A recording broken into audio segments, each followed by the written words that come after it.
Students, welcome to my new video में आपका एक बार फिर से स्वागत है। तो आज हम लोग आपको समझाएंगे क्वेश्चन नंबर 5। तो क्वेश्चन नंबर 5 क्या आ रहा है बेटा, आइए देखते हैं। 8 सेंटीमीटर लंबा एक रेखाखंड ए बी खींचिए। ठीक है, कितना? 8 सेंटीमीटर लंबा। कितना खींचना है बच्चों? 8 सेंटीमीटर लंबा। तो देखिए 8 सेंटीमीटर हम लोग ऐसे लाइन रखते हैं और 8 सेंटीमीटर का एक रेखाखंड खींच लेते हैं। 0 से 8 सेंटीमीटर का, 0 से 8 सेंटीमीटर का हमने लंब खींच लिया, जिसका नाम क्या होना चाहिए? इसमें दे रखा है ए और बी, ए और बी। ठीक है, आगे कैसे करते हैं इसी क्वेश्चन में बता रखा है आपको, उसी के अकॉर्डिंग चलेंगे। तो ये कह रहा है ए को केंद्र मानकर कितना 4 सेंटीमीटर का एक वृत्त खींचना है। अब ए को केंद्र मान लेते हैं, 4 सेंटीमीटर सबसे पहले दूरी भरते हैं कुछ इस तरह से। अब ए पर नोक रखकर हम लोग 4 सेंटीमीटर का एक वृत्त खींच देते हैं। ठीक है बच्चों, कुछ इस तरह से। अब क्या कह रहा क्वेश्चन? क्वेश्चन कह रहा है एक वृत्त तथा बी को केंद्र लेकर 3 सेंटीमीटर त्रिज्या का एक अन्य वृत्त खींचिए। अब बी पे कितना खींचना है? 3 सेंटीमीटर का। कितना? 3 सेंटीमीटर का। तो ये रहा ऐसे और ये। ठीक है बच्चों, अब 3 सेंटीमीटर खींचते हैं बी पर रखकर।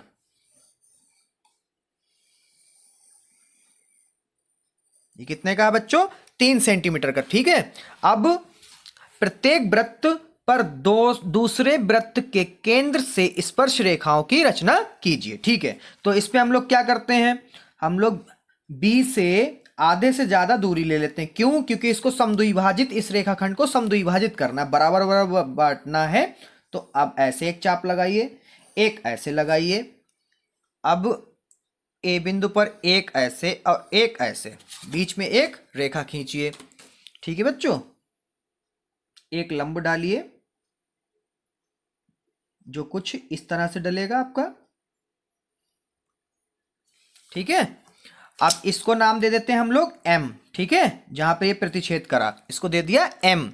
अब हम लोग क्या करते हैं? M से A तक की दूरी लेते हैं, M से A तक की, और M से A तक की, तो M से B तक की भी वही दूरी रहेगी। अब हम लोग एक नया वृत्त को बना लेते हैं। ठीक है, ओके बच्चों। अब हम लोगों के नए वाले वृत्त से दोनों वृत्त स्पर्श हुए। नए वाला वृत्त जब बनाया तो दोनों वृत्त स्पर्श हुए। तो ये वाला वृत्त यहां पर स्पर्श हुआ, इसको मान लेते हैं P। फिर ये यहां पे स्पर्श हुआ, इसको मान लेते हैं Q। ठीक है, ये यहां पर स्पर्श किया, इसको मान लेते हैं R। ये यहां पे स्पर्श किया, इसको मान लेते हैं S। ठीक है, अब इसी चीज को रचनाचरण में कैसे लिखते हैं उसको बताते हैं। अगर वीडियो को लाइक करना भूल गए हैं बच्चों तो लाइक कर दीजिए। चैनल पे पहली बार आए हैं तो चैनल को भी सब्सक्राइब कर दीजिए, ताकि आप तक सभी वीडियो समय रहते पहुंच सके। चलिए रचनाचरण देखते हैं। अब बच्चों क्या करते हैं इसके बाद में, जब स्पर्श बिंदु हमको मिल गए तो हम लोग क्या करते हैं? इस वाले के बी से मिलाते हैं। जैसे P को बी से मिलाते हैं कुछ इस तरह से, और Q को बी से मिलाते हैं। ठीक है, क्योंकि इस पे कह रहा है स्पर्श रेखाओं की रचना कीजिए। तो ये वाला जो वृत्त के स्पर्श रेखाएं हैं वो बी पर होंगी, और इस वाले की जो स्पर्श हो रही वो ए पे जाएंगी। ठीक है, कुछ इस तरह से बच्चों। बहुत सरल सवाल है बच्चों, आराम से देखिए, फिर आराम से लगाने की कोशिश करिए। बहुत सरल सवाल है। अब इसके औचित्य के लिए आप लोग एक काम करिए। ठीक है, पी से ए तक का एक कोण ले लीजिए। ठीक है, अब ये कोण आपको पता है अर्धवृत्त का कोण कितना होता है? 90। कितना होता है? 90। और इसका देखिए ये भी कितना रहेगा? ये भी रहेगा हमारा 90। अब इसके रचनाचरण देखते हैं। अगर अभी तक आपने वीडियो लाइक करना भूल गए तो वीडियो हम ध्यान दिला देते हैं बच्चों। वीडियो को लाइक कर दीजिए, चैनल पे पहली बार आए हैं तो वीडियो को सब्सक्राइब कर दीजिए चैनल को। अब इसके रचनाचरण बच्चों देखते हैं, जो कि बहुत सरल हैं। इसी सवाल की तरह जो हम लोग करते हैं वही लिखते हैं। चलिए देखते हैं। सबसे पहले हम लोगों ने क्या किया? ए बी एक रेखाखंड खींचा, कितने सेंटीमीटर का? 8 सेंटीमीटर का, तो वो लिख लेना है। नंबर 2 पे हम लोगों ने क्या कहा, ए बी को समद्विभाजित किया, माना एम। जब हम लोगों ने इस पे वृत्त बना लिए थे तो ए बी रेखा को हम लोगों ने क्या किया था बच्चों, समद्विभाजित कर लिया। ठीक है, चाहो तो आप लोग पहले समद्विभाजित कर लीजिएगा। ठीक है, तो इसमें हम लोगों ने पहले समद्विभाजित करके लिख लिया। अब क्या किया, ए को केंद्र मानते हुए कितने का त्रिज्या ली थी हमने, 4 सेंटीमीटर की, और इस वाले वृत्त के लिए कितनी ली थी, 3 सेंटीमीटर की, तो हमने वो भी लिख लिया पॉइंट। ठीक है, फिर एम को केंद्र मानकर तथा ए एम दूरी ली, कितनी, ए एम दूरी ली थी प्रकार में, फिर एक नए वृत्त की रचना की थी। अब हम लोगों ने क्या किया, चौथी वाली लाइन में,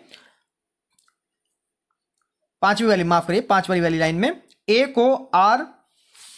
को क्या करा, आर से मिलाया, फिर ए को क्या किया, एस से मिलाया, फिर पी को बी से और क्यू को बी से। ठीक है, ये हमने लिख दिया इसमें।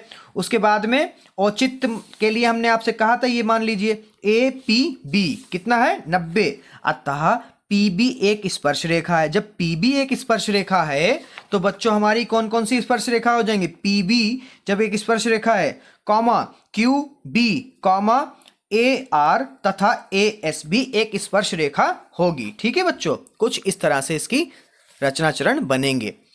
धन्यवाद बच्चों। वीडियो को लाइक नहीं किया तो वीडियो को लाइक कर दीजिए, चैनल को अभी तक सब्सक्राइब नहीं किया तो चैनल को भी सब्सक्राइब कर दीजिए।